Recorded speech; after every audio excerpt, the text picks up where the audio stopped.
Dan satu riwayat bahwasanya adalah seorang lelaki yang muda, yang baik, yang bersih suci pakaiannya. Maknanya seorang yang warak beragama. Ini maksudnya cerita ni. Padahal maknanya hal keadaan dia tu masuk ia kepada Nabi Allah Daud alaihi salam, seorang nabi yang diberi satu kitab, yang diberi satu suara, yang diberi satu zikir dengan zabur yang penuh dengan zikir-zikir tu.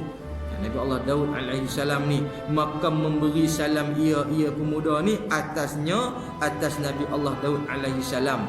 Padahal di dalam mimpinya Nabi Allah Daud ni dapat gambaran dah, dapat wahyu dah. Wahyu apa? Dan adalah pada waktu itu Malikul Maut duduk padanya, mai bagi wahyu, mai nak cerita benda ni. Benda apa nak cerita ni? Maka berkata ia bagi Nabi Allah Daud alaihi salam habaq malaikat kat Nabi Daud, dan sungguhnya tinggal bagi umur, tarikh yang nak jadi penamat penutup umur ajal ni, orang yang muda itu 6 hari lagi saja. Budak muda yang masuk jumpa mu tu 6 hari lagi saja dia nak hidup. Maknanya masuk hari yang nama itu 7 hari. Kita lupa ke ulama-ulama tasawuf letak, kita pernah sebut dah tentang 100 hari kematian. Benda ni bukan hadis, tetapi kalaulah kita pakai petua orang tua-tua, sebut jangan begini, ni petua ulama tasawuf. 100 hari bergetar semua tubuh badan, 40 hari pusat saja, seminggu naik ke mulut, maknanya lalu makan lidah getar, 3 hari naik ke dahi, 1 hari akhir tu barulah pada rasa di ujung-ujungnya. Yang ni seminggu ni lah. Sama dengan ulama tu sebut 7 hari tu dia akan nampak malaikat seolah-olah duk ngintai, duk lintah dengan dia. Cerita ni lebih kurang ni lah. Laki tu nak mati dah. Hari tu hari yang ke-7. Maknanya malaikat tu mai di tempat yang dia mai tu jumpa Nabi Allah Daud. Kebetulan dia abang lah kat Nabi tu. Dia abang apa? Kawan tu lagi 6 hari lagi nak hidup. Cerita dia tu lah. Cek yang sama tu. Kemudian maka picitlah, maka sempitlah, maka serabutlah, maka sesaklah hati Nabi Allah Daud alaihi salam. Sebab apa tahu laki ni pemuda ni taat elok kat Allah, dia ikut Nabi elok. Kerana sebab yang demikian itu berita tentang kematian. Dan tinggallah Nabi Allah Daud alaihi salam. Tak cerita pun, riwayat hadis ni tak cerita pun dialog perbualan di antara pemuda dengan Nabi Allah Daud. Cuma nak habaq ada satu cerita lagi yang lebih penting. Maka balik pemuda tadi dan Nabi Allah Daud tinggal seorang-seorang, akan menanti matinya pemuda tu. Nak tengok seminggu ni nak mati sungguh ke tak pemuda tu.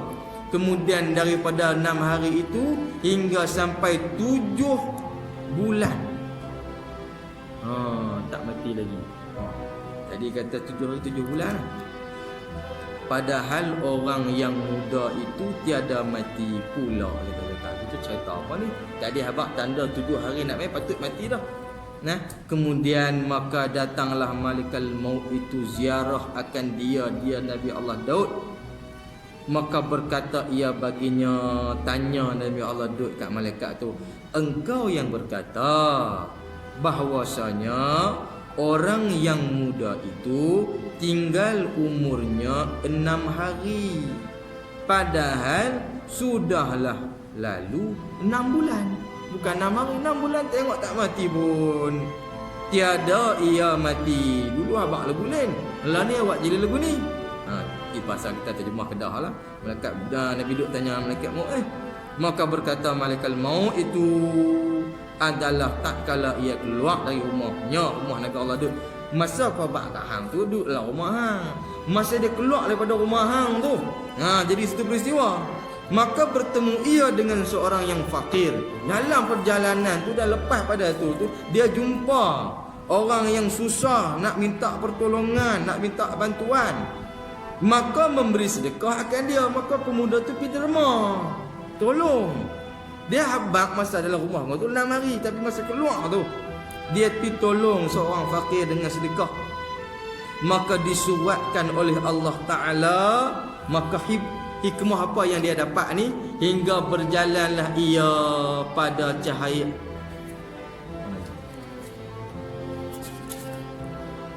Maka disuratkan oleh Allah Ta'ala baginya umurnya yang 6 hari itu jadi 60 tahun.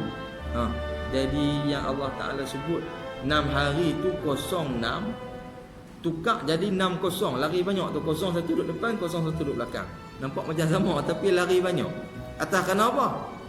Tiada diambil rohnya kemudian daripada yang demikian itu. Maknanya selagi mana tak cukup 60 tahun, tak ambil lah. Hai sekalian saudara, sedekah itu memanjangkan umur kita sehari menjadi 10 tahun. Tu dia. Ini nak abang apa? Orang yang betul-betul hati dia ikhlas, dia derma, dia mengeluarkan infak semata-mata kerana Allah. Maknanya dengan hati murni, hati bersih kerana Allah, ikhlas sungguh ni. Satu hari hang derma ni digandakan umur 10 tahun, 6 hari 60 tahun. Ini cerita bila riwayat telah tunjuk betapa betulnya peristiwa tadi berlaku kat Nabi Allah Daud alaihi salam. Seorang yang memang dah terang-terang malaikat mari lintah kat dia. Mai lintah tu masa tu ada Nabi Allah Daud. Habaqlah ni dalam 6 hari lagi. Atas kena lepas pada tu dia kelak pergi derma. Allah gandakan umur dia 60 tahun. Ni. Jadi tak payahlah kita nak susah nak jaga, nak impun duit zakat yang sepatutnya kita keluar. Kita balik kita congok lagi duit kita banyak mana lama. Keperluan kita. Masa lagi kita pandai pula kita congok-congok orang susah bayar kereta susah. Nah, tak ada kereta pun. Dia bayar harga gerek pun dia ambil sewa. Dia ambil bayar bulan-bulan. Sebulan RM10. Kita tolaklah tentu. Kita ni pakai kereta, bukan kereta ni ada kapal terbang. Jadi kita tolak hak tu dengan duit gaji kita. Hak tu tak kena. Kehendak ni tak boleh masuk campur dalam bab kita nak beli benda apa-apa pun boleh lah. Tapi sekadar keperluan saja boleh tolak. Yang masalah lah ni kita pergi tolak yang tu kita anggap sebagai benda keperluan kita. Ini salah. Ini salah. Ni kita nak jaga bagi elok zakat kita. Nah, nak beli apa pun boleh lah, tak kisahlah. Hak harta betul kita nak congok tu pergi congok bagi elok. Nah. Dan lagi kadang-kadang kalau kita nak sebut pun, kalau kita pergi pejabat zakat pun untuk isu nak bayar potong gaji ni pun, pejabat zakat pun tak kacau sangat, ikut kita lah, kita nak kira sendiri. Maknanya kita bergantung kat kita sendirilah. Kadang kita boleh saja abang kadang dengan gaji banyak ni, kumpulan ni dia pun tanda ya 20 ni bulan. Padahal bukan 20. Padahal dah jadi 70 80 kat situ. Maknanya sekarang jujur tu pada diri sendiri. Kita sendirilah nak tentu